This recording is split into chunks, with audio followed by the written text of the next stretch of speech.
Perkenalkan, kami dari kelompok 9. Di sini kami akan melakukan presentasi, yaitu mereaksi sebuah video tutorial di YouTube tentang hukum Faraday. Perkenalkan, nama saya Muhammad Warozi, NPM 39. Perkenalkan, namanya Rizky Arifal, NPM 022. Perkenalkan, nama saya Muhammad Farid Fatahila, NPM 136. Perkenalkan, nama saya Hadan Hanan, NPM 87. Perkenalkan, nama saya Bayu Haji Pratama, NPM 30. Oke, seperti apa reaksinya? Mari kita lihat.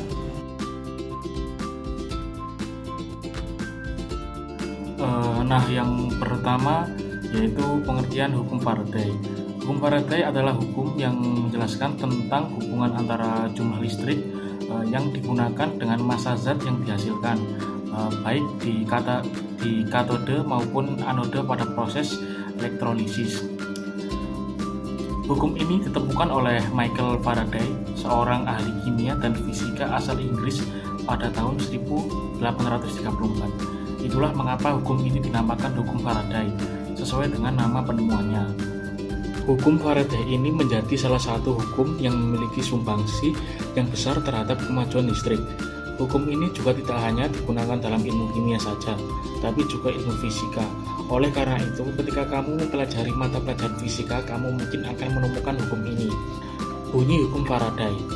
Hukum Faraday dibagi menjadi dua, yaitu hukum Faraday 1 dan hukum Faraday 2. Berikut bunyi hukum Faraday 1, yaitu massa zat yang dilepaskan selama elektrolisis berbanding lurus dengan jumlah listrik yang digunakan.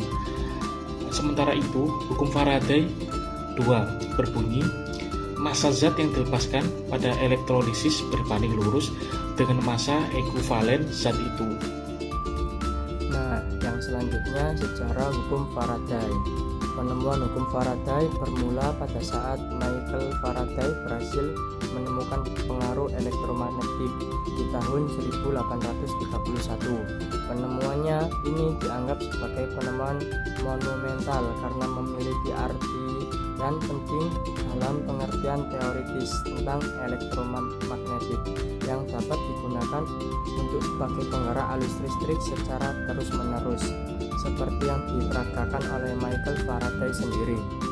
Setelah menemukan elektromagnetik, ilmuwan asal Inggris ini melakukan percobaan di bidang kimia. Faraday akhirnya menemukan adanya hubungan antara jumlah listrik yang digunakan dengan massa zat yang dihasilkan, baik di katode maupun anode pada proses elektrolisis pada tahun 1834. Fakta hubungan tersebut kemudian oleh Faraday disimpulkan sebagai hukum Faraday. Tak hanya itu saja, Michael Faraday juga menemukan dua hukum elektrolisis yang menjadi dasar elektrokimia, yaitu hukum Faraday 1 dan hukum Faraday 2. Faraday juga banyak mempopulerkan istilah-istilah kimia seperti elektroda, elektrolit, anoda, katoda, dan sebagainya. Ini hukum Faraday banyak digunakan secara luas pada berbagai bidang industri. Oke, untuk yang selanjutnya yaitu rumus hukum Faraday. Selain memiliki bunyi yang berbeda, hukum Faraday 1 dan 2 juga memiliki rumus yang berbeda. Adapun rumus hukum Faraday 1 dan 2 adalah sebagai berikut. Ingat, bunyi hukum Faraday 1 yaitu massa zat yang dilepaskan selama elektrolisis berbanding lurus dengan jumlah listrik yang digunakan. Berdasarkan bunyinya, rumus hukum Faraday 1 dapat dituliskan sebagai berikut. G sama dengan Q atau G sama dengan IT, yaitu yang keterangannya G sama dengan massa yang dihasilkan pada elektrolisis dalam satuan gram, I sama dengan arus listrik dalam satuan ampere, T sama dengan waktu dalam satuan detik, Q sama dengan muatan listrik dalam sel dalam satuan kolom. Rumus hukum Faraday 2. Massa zat yang dilepaskan pada elektrolisis berbanding lurus dengan massa ekuivalen zat itu. Berdasarkan bunyi hukum Faraday 2 tersebut, maka rumusnya adalah G sama dengan ME atau G sama dengan AR dibagi X. Keterangannya yaitu ME adalah massa ekuivalen, X adalah jumlah elektron yang diterima atau dilepaskan. Jika rumus hukum Faraday 1 dan 2 ini digabungkan, maka akan diperoleh rumus baru, yaitu G sama dengan K kali I kali T kali ME. Keterangannya yaitu K sama dengan tetapan atau faktor pembanding. Faraday menemukan bahwa harga faktor pembanding ini adalah 1/96.500, sehingga rumus di atas dapat dituliskan sebagai berikut. G sama dengan AR per X dikali I kali T per 96.500, di mana G yaitu massa yang dihasilkan pada elektrolisis dalam satuan gram, I sama dengan arus listrik dalam satuan ampere, T sama dengan waktu dalam satuan detik, ME yaitu massa ekuivalen, AR yaitu massa atom relatif, dan X adalah jumlah elektron yang diterima atau dilepaskan. Nah, selanjutnya ada penerapan hukum Faraday. Hukum Faraday banyak digunakan dalam berbagai bidang industri. Berikut adalah beberapa contoh penerapan hukum Faraday menurut Michael Faraday dalam kehidupan sehari-hari. Ada produksi zat atau bahan-bahan kimia.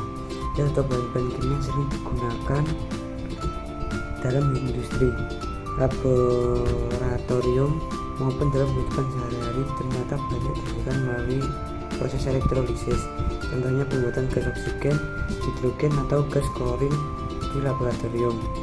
Pemurnian logam kotor. Penerapan hukum Faraday berikut adalah pada proses pemurnian logam kotor. Pemurnian logam ini dilakukan dengan cara elektrolisis. Caranya adalah dengan menyusun logam kotor sebagai anode dan logam murni sebagai katode dalam larutan CuSO4 sebagai larutan elektrolitnya. Dari proses pemurnian logam kotor ini akan menghasilkan logam tunggal murni. Dan yang terakhir ada penyepuhan logam. Penyepuhan adalah pelapisan logam dengan logam lainnya melalui proses elektrolisis. Tujuannya adalah untuk melindungi logam tersebut dari korosi sekaligus memperindah penampilan logam. Contohnya penyepuhan alat-alat makan dengan perak atau emas.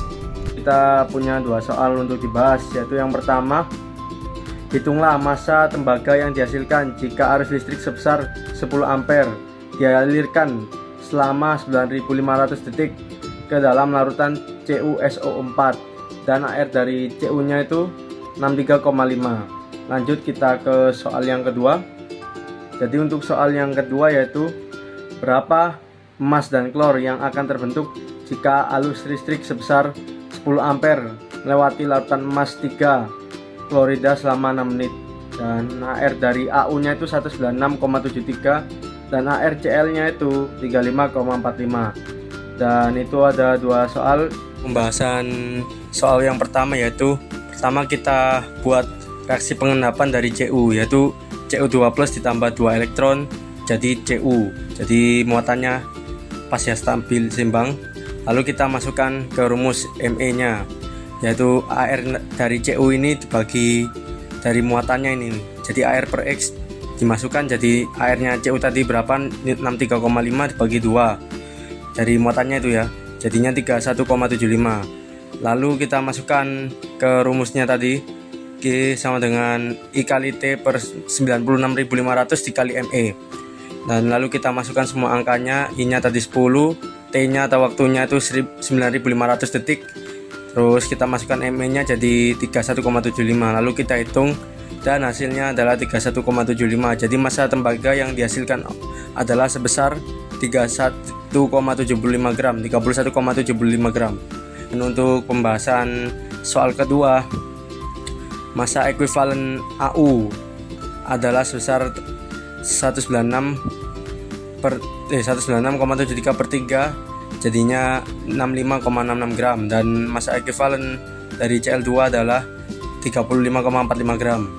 Dan untuk menghitung AU yang terbentuk, kita pakai rumus yang tadi, yaitu I kali T per 96.500 dikali massa ekuivalennya, dan kita masukkan lagi angka-angkanya tadi. I nya 10 ampere, terus waktunya tadi 6 menit kita jadikan ke detik, jadinya 360 detik. Lalu kita masukkan Me-nya tadi, Me-nya AU ya 65,66, dan setelah dihitung hasilnya 2,45 gram. Lalu kita cari yang Cl2 juga, sama, masukkan ke rumusnya tadi.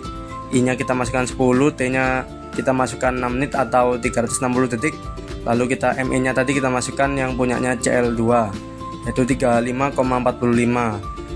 Lalu kita hitung dan ketemunya 1,32 gram. Jadi emas yang terbentuk adalah 2,45 gram, sedangkan klor yang terbentuk adalah 1,32 gram. Sekian presentasi dari kelompok 9. Apabila ada kesalahan boleh dimaafkan. Assalamualaikum warahmatullahi wabarakatuh. Bye.